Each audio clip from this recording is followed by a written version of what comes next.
Hello student, आज के इस वीडियो में हम कक्षा 8 के सेकंड पार्ट के एक चर वाले रैखिक समीकरण में प्रश्नावली 2.2 के प्रश्न नंबर 10 को सॉल्व करने का प्रयास करेंगे। चलिए, मैंने बोर्ड पे प्रश्न नंबर 10 लिख दिया है। प्रश्न नंबर 10 है, किसी कक्षा में बालक और बालिकाओं की संख्याओं में अनुपात 7:5 है। यदि बालकों की संख्या बालिकाओं की संख्या से 8 अधिक है तो कक्षा में कुल कितने विद्यार्थी हैं। हमें कुल विद्यार्थी निकालने, यानी कि बालकों की संख्या प्लस बालिकाओं की संख्या निकाल लेंगे। तो उससे पहले हम इसको मान लेते हैं। माना बालकों की संख्या, माना कक्षा में बालकों की संख्या, बालकों की संख्या इक्वल टू, देखिए यहाँ पे संख्या जो दी है अनुपात में दी है। हम इससे पहले भी इस प्रकार का प्रश्न कर चुके हैं और मैंने आपको समझाया भी था। तो हम बालकों की संख्या को 7x मान लेंगे और माना कक्षा में बालिकाओं की संख्या, बालिकाओं की संख्या इसको हम मान लेंगे 5x। ठीक है स्टूडेंट। अब देखिए स्टूडेंट, यहाँ पर एक लाइन दी है। यदि इस लाइन को ध्यान से देखिए, यदि बालकों की संख्या जो है बालिकाओं की संख्या से 8 अधिक है, बस यहीं से हमारी ये समीकरण बन जाएगी। इसी लाइन को मैं थोड़ा सा लिख देता हूं। बालकों की संख्या बराबर बालिकाओं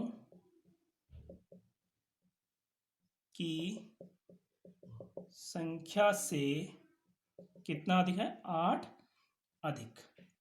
ठीक है स्टूडेंट, तो यहाँ तक समझ में आया होगा। ये मैंने यही लाइन लिखी है, बालकों की संख्या जो है वह बालिकाओं की संख्या से 8 अधिक। अच्छा, बालकों की संख्या हमने क्या मानी है, 7x। तो यहाँ पे लिख देते हैं बालकों की संख्या 7x इक्वल टू बालिकाओं की संख्या हमने क्या लिखी है, 5x।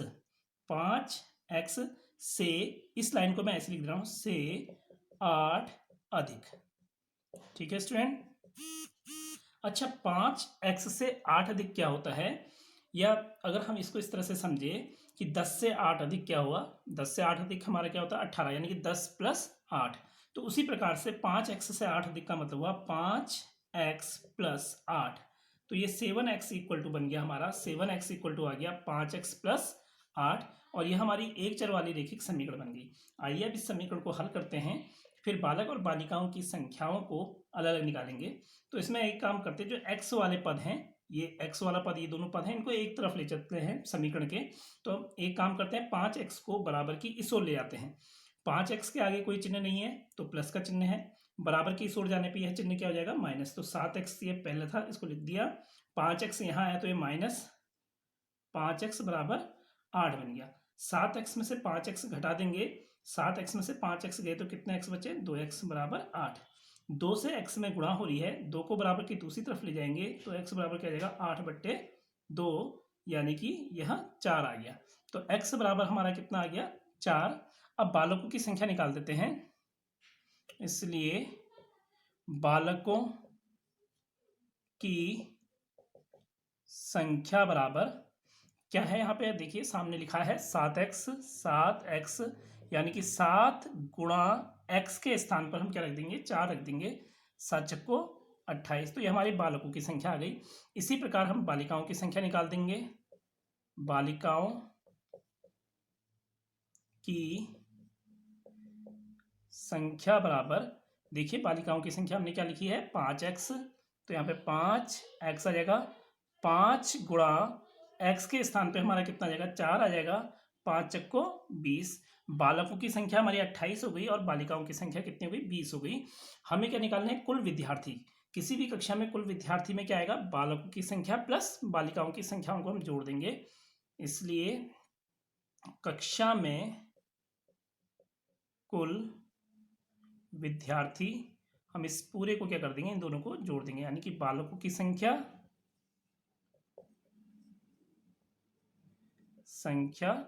प्लस बालिकाओं की संख्या।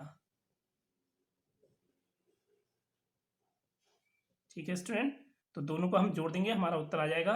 तो कितना आएगा, 28 + 20 कर देंगे, 28 + 20, और ये हमारा कितना जाएगा, 48। तो कुल विद्यार्थियों की संख्या हमारी ये आ गई। चलिए स्टूडेंट, अब हम इसी प्रकार प्रश्न नंबर 11 की ओर चलते हैं और उसको भी समझने का और हल करने का प्रयास करते हैं। तो स्टूडेंट, मैंने बोर्ड पर क्वेश्चन नंबर 11 लिख दिया है। क्वेश्चन नंबर 11 इस प्रकार से है, बाईचुंग के पिताजी उसके दादाजी से 26 वर्ष छोटे हैं और उससे 29 वर्ष बड़े हैं। यदि तीनों की आयु का कुल योग 135 वर्ष है तो उनकी आयु अलग अलग ज्ञात कीजिए। हमें तीनों की आयु ज्ञात करनी है। मैं इस लाइन को ध्यान दीजिए स्टूडेंट, बाईचुंग के जो पिताजी हैं उसके दादाजी से 26 वर्ष छोटे हैं। तो हम यहाँ से इसको समीकरण बनाना शुरू करेंगे। तो सबसे पहले हम दादाजी की आयु को मान लेते हैं। माना दादाजी की आयु, किसके दादाजी? बाईचुंग के। मैंने लिखा नहीं है तो आप समझ जाएगा, आयु x है। तो बाईचुंग के पिताजी की आयु कितनी हो जाएगी? बाईचुंग के पिताजी की आयु, देखिए इस लाइन में लिखा है पिताजी की आयु जो है उसके दादाजी से 26 वर्ष से छोटे, यानी कि उसके दादाजी से की आयु से 26 वर्ष से कम।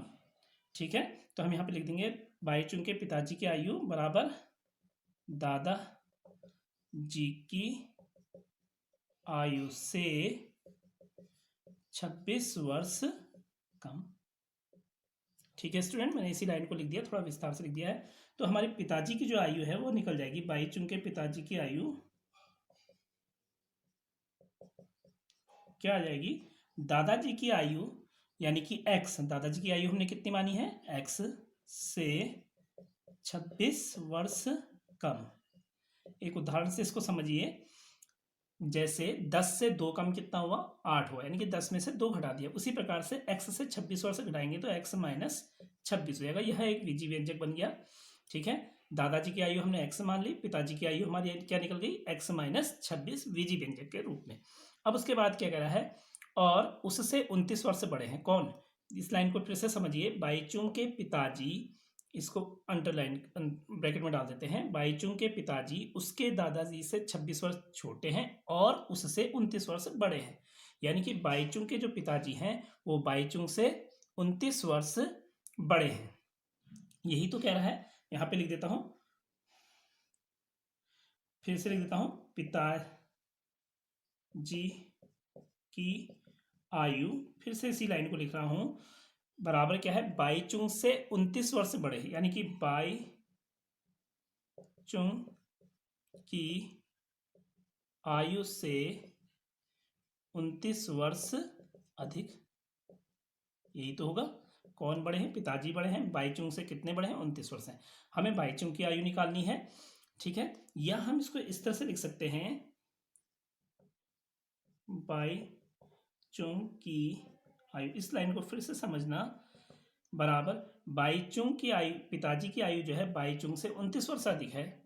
ठीक है, तो इसका मतलब बाईचुंग की आयु जो होगी वह पिताजी से कितनी होगी? 29 वर्ष कम। ये इस लाइन को पिताजी की आयु से 29 वर्ष कम, छोटा होगा ना बाईचुंग, तो इसलिए उसकी आयु क्या होगी? 29 वर्ष कम होगी। तो यहाँ से हमारी बाईचुंग की आयु निकल जाएगी। पिताजी की आयु हमारी कितनी है? x माइनस 26 से 29 वर्ष कम। इसमें से हम क्या कर देंगे? 29 वर्ष घटा देंगे, x माइनस 26 माइनस 29 कर दिया। देखिए कितना आता है। तो ये बाईचुंग की आयु आ जाएगी। यहाँ पे मैं लिख दे रहा हूँ, बाईचुंग की आयु बराबर x माइनस 26 माइनस 29, दोनों में समान चिन्ह है, जुड़ जाएंगे। 26 और 29 को जोड़ देते हैं तो ये हो जाएगा 9 5 15 45। चिन्ह किसका आएगा? दोनों में ऋण चिन्ह है तो ऋण का चिन्ह आएगा। 6 और 9 15, 2 2 4, अरे 55, सॉरी ये 55 आया। ठीक है, 6 और 9 15, 15 की 5, हासिल 1, 2 2 4 और 1 5, 55 आ गया।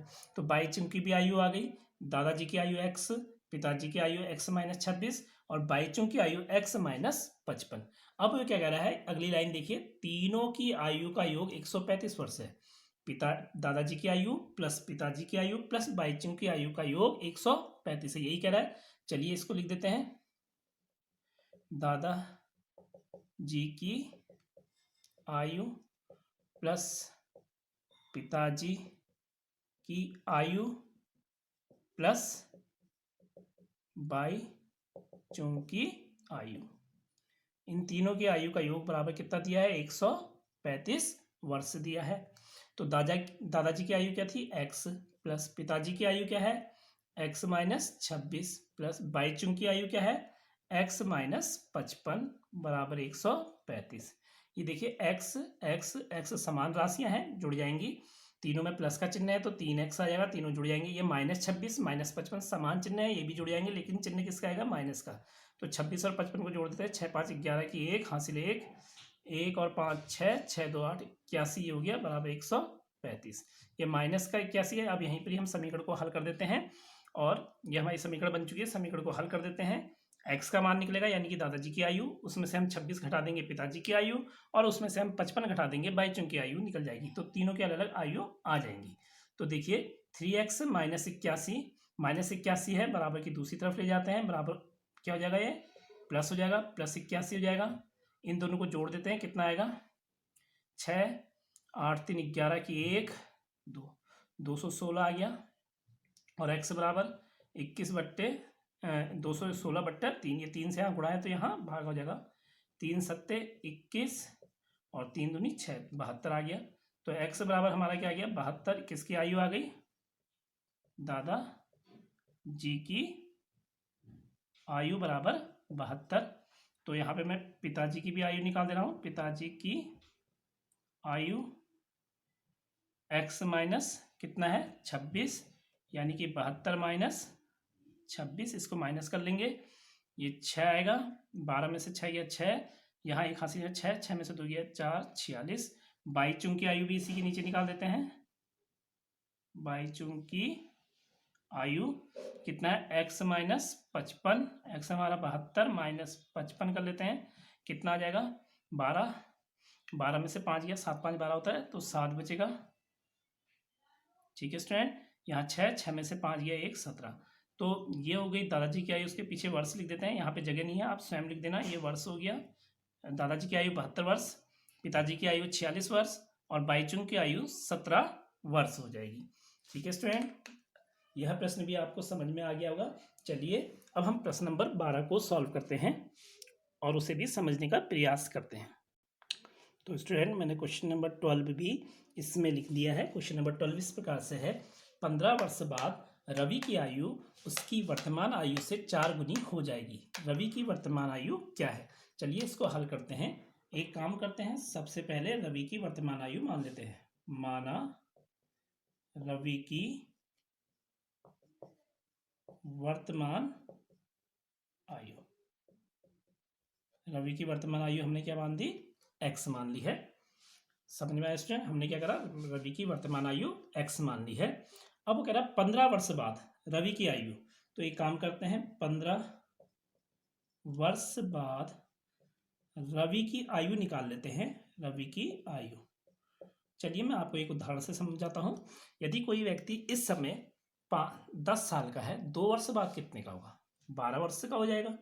इसी प्रकार से अगर कोई व्यक्ति इस समय 10 साल का है तो 15 वर्ष बाद कितने का हो जाएगा? 25 वर्ष का हो जाएगा। यानी कि हम इसको 15 को क्या कर देंगे? उसमें जोड़ देंगे।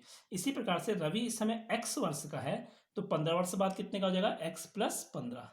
तो रवि की 15 वर्ष बाद आयु निकल गई x प्लस 15।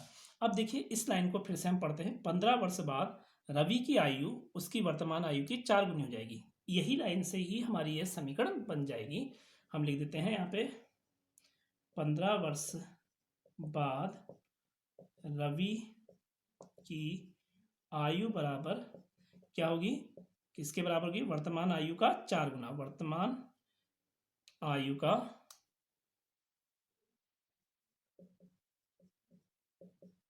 4 गुना हो जाएगी। यही तो लिखा है उसने कि 15 वर्ष बाद रवि की आयु जो है उसकी वर्तमान आयु से 4 गुनी हो जाएगी, यानी कि 4 गुना हो जाएगी वर्तमान आयु का।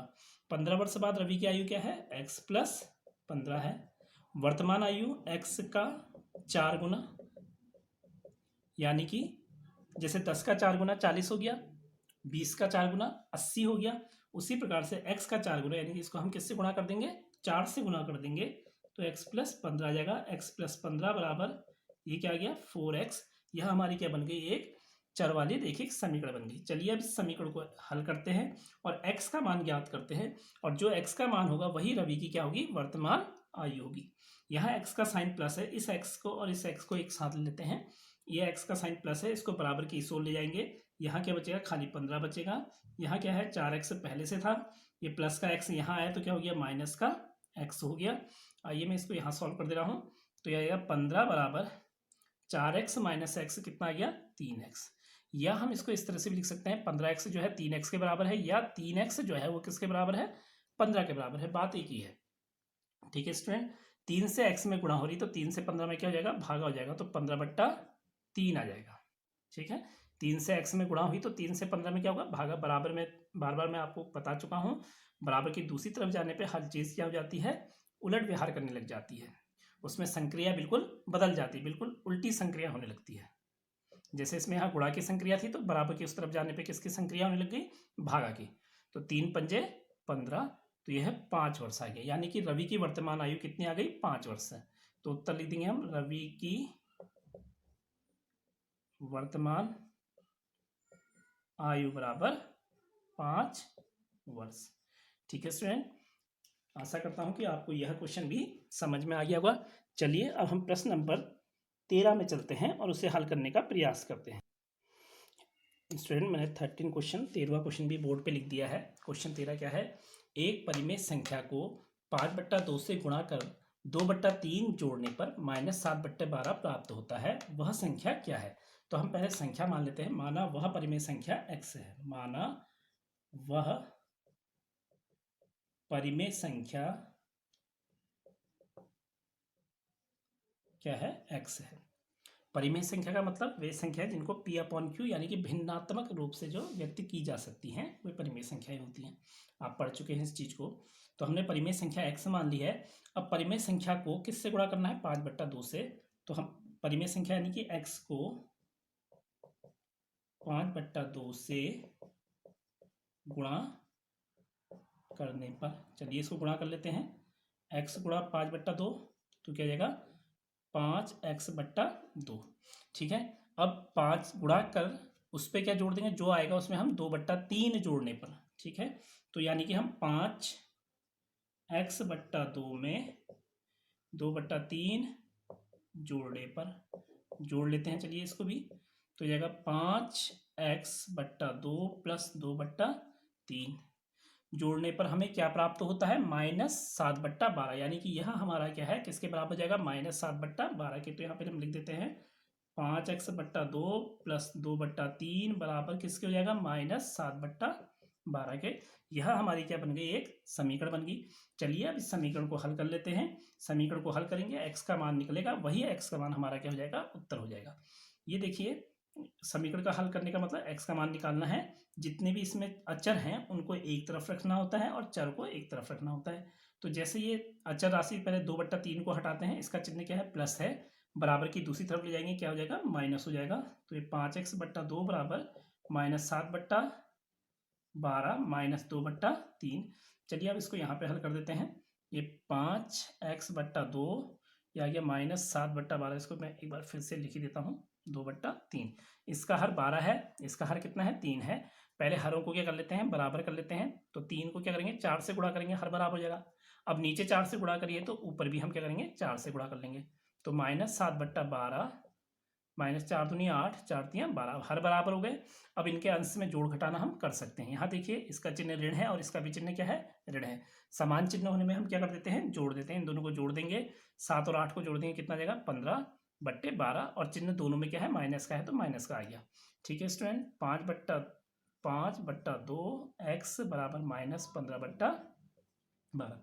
पहले से 2 को बराबर की दूसरी तरफ ले जाते हैं। 2 किस में है, बट्टे में है, यानी कि 2 से यहाँ भागा है। बराबर की दूसरी तरफ जाने में इससे क्या हो जाएगा, गुणा।